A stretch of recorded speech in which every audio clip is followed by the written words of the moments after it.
if you don't know where the yield is coming from, you are the yield, as they say.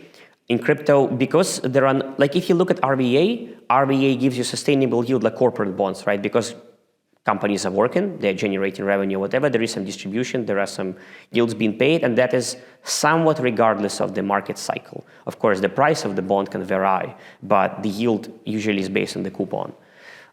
You have, of course, a bunch of risks in there, but the point is, regardless of the cycles, as we mentioned before, there are many different instruments which have lesser or high yield, regardless of what cycle it is. But that means there is constant flow, there are constant things to do, there are constant things to rebalance.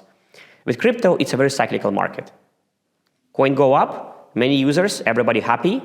Coin go down, 0 users, nobody happy, everything is wrecked. Like funding rates, because of that, volatility is the driver of the yields, right? Essentially funding rates. So last cycle, I think funding rates for BTC and ETH long were like, or short were like what? Even at 100%, right, 50 plus.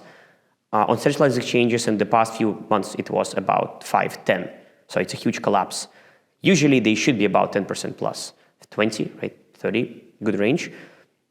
Perpetual DEXs and DeFi protocols, so far perpetuals exceptionally, having about 3x in the funding rate compared to sexes, right? Because again, the bigger the books, the lower you give, the smaller the books, the more you give because you have to balance it out. Crypto, for now, is still based on the cycles because most of the yield, why do people pay lending rate? Because they borrow, loop, whatever, hedge. Why do they hedge? Why do they borrow? It's because there is a lot of money being made, a lot of volatility. So it all comes back to that. What do you think about the sustainability of yield? So sustainability of yield depends on the different activities that are done within the space. And crypto for now is only based on volatility and like coin go up, coin go down. When coin go down, funding rates are terribly low. Coin go up, funding rates are insanely high, 50% plus. So it's a really huge discrepancy. And there is no recurrent activity, recurrent yield, like for example, corporate bonds paying you for capital, right? Which is like just fixed rate. Or like SME lending, which is fixed rate. The underlying can fluctuate, but the rates are based on the coupons.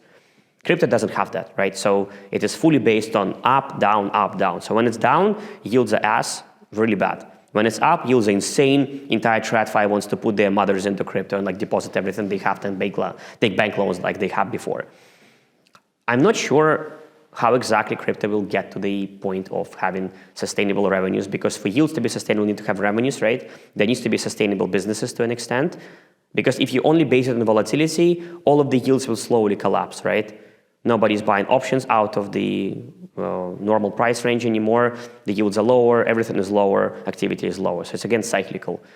You would need to have companies actually having products, actually with recurring revenues, for these flows to be more consecutive and stable and repeatable. I'm not sure next cycle will bring that just yet. This cycle already we have obfuscated funding rates into different segments already. Of course, a lot of it is based on the token emissions because, again, it's still only a few thousand users really who are using it. Liquidity is still very small. You still need to bootstrap it. There are still not really huge revenues happening. So token bootstrap is a big thing. Which is okay, right? It lets people take part in something new. And if their bet is right, or if the protocols they hold are good, then yeah, fantastic. If not, well, they can always be consecutively selling the yield. So yeah, yields are not sustainable in crypto. I'm not sure if they exactly can be. If more REA is brought into crypto, that of course makes that more sustainable, right? It will not be crypto native, but it will be taken from the outsource.